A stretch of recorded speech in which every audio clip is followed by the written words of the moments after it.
तो फिर से स्वागत है मेरा और एक नया वीडियो में। तो आज की इस वीडियो में मैं आपको एक्सप्लेन करूँगा agent law of contract second का हिंदी में। तो गाइस चलिए शुरू करते हैं।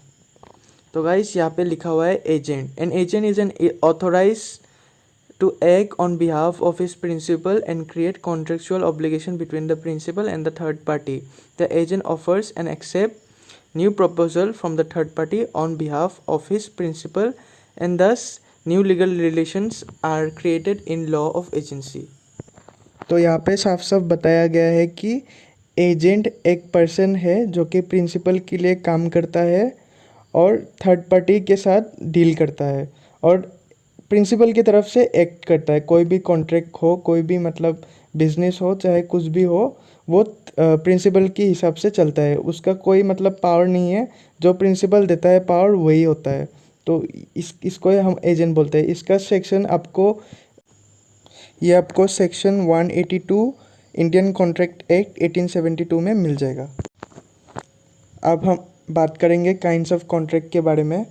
सो यहाँ पे 4 काइंड्स ऑफ कॉन्ट्रैक्ट दिया हुआ है। पहला वाला है ऑक्शनर, दूसरा वाला है फैक्टर्स, तीसरा वाला है ब्रोकर्स और चौथा वाला है डेल क्रेडेरे एजेंट। अभी हम लोग डिटेल में जानेंगे ये चारों पॉइंट। तो गाइस पहला वाला पॉइंट है auctioneer. An agent whose business is to sell goods or other property by auction.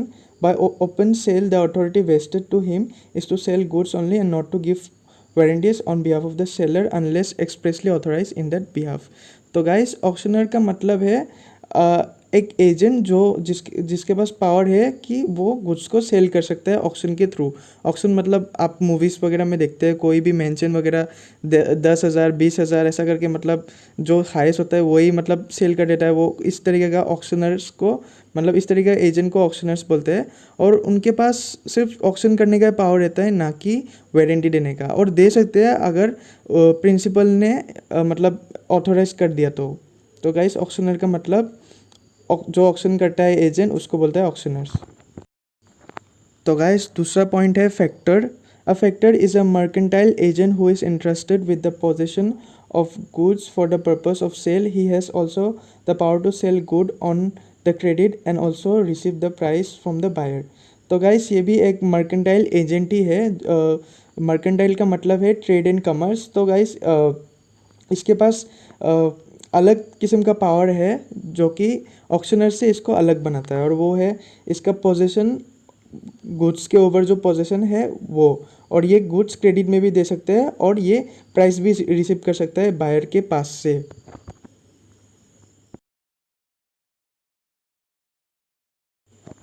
तो गाइस तीसरा नंबर वाला पॉइंट है broker. A broker is an agent who has an authority to negotiate the sale or purchase of goods on behalf of his principal with the third person. Unlike a factor, he has no possession of the goods.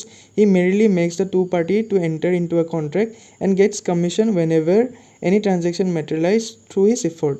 Broker का कुछ है नहीं ज़्यादा कहने को, लेकिन उसके पास एक अथॉरिटी है जिससे वो मतलब नेगोशिएट करवाता है गुड्स को सेल और परचेस करने में। और उसके पास कोई पावर नहीं रहता है, पोजीशन नहीं रहता है। अगर उसका काम अच्छा है तो उसको कमीशन दिया जाता है प्रिंसिपल की तरफ से।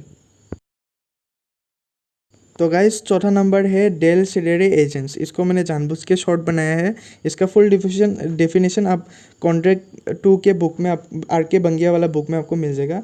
तो गाइस इसका मतलब ये है कि in this contract if the third person for instance fail to pay for the good supply to him, the principal can bring action against del credere agent for the same. इसका मतलब है कि ये जो एजेंट है वो third party का surety की तरफ से काम करता है। अगर थर्ड पार्टी जिससे मतलब जिसके साथ प्रिंसिपल का मतलब वो एग्रीमेंट होने वाला है, अगर वो कुछ फेल कर देता है तो प्रिंसिपल के पास पावर रहता है कि वो एक्शन ले एजेंट के ऊपर। इसको बोलता है डेल सेडेरे एजेंट। इस तरीके के एजेंट्स को बोलते हैं।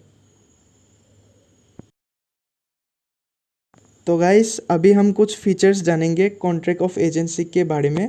तो गाइस पहला नंबर है the principal should be competent to contract. इसका मतलब है कि जो प्रिंसिपल है वो मतलब कॉम्पिटेंट रहेगा, मतलब उम्र से उसको मेजोरिटी के एज में रहना पड़ेगा जो कि 18 ईयर से अबव है according to Indian contract act of 1872 और इंडियन मेजोरिटी एक्ट। और वो साउंड माइंड भी होना चाहिए, मतलब कोई पागल वगल नहीं, मतलब सीधा पूरा माइंड का पूरा हेल्दी होना पड़ेगा उसको। और सेकेंड वाला ये बता रहे कि an agent may not be competent to contract, मतलब एजेंट ज़रूरी नहीं कि वो कॉम्पिटेंट हो या मेजोरिटी वाला एज ग्रुप का हो या फिर कॉम्पिटेंट, मतलब ज़रूरी नहीं है कि वो कॉम्पिटेंट या मतलब कॉम्पिटेंट का मतलब है या तो मेजोरिटी का एज या फिर लुनेटिक ना हो, मतलब साउंड माइंड नहीं होने से भी चलेगा। मतलब एजेंट का इतना ये नहीं, मेनली प्रिंसिपल का है, प्रिंसिपल को कॉम्पिटेंट रहना ही पड़ेगा। Agent may not be competent, मतलब एजेंट कॉम्पिटेंट ना भी हो सकता है तो भी चलेगा।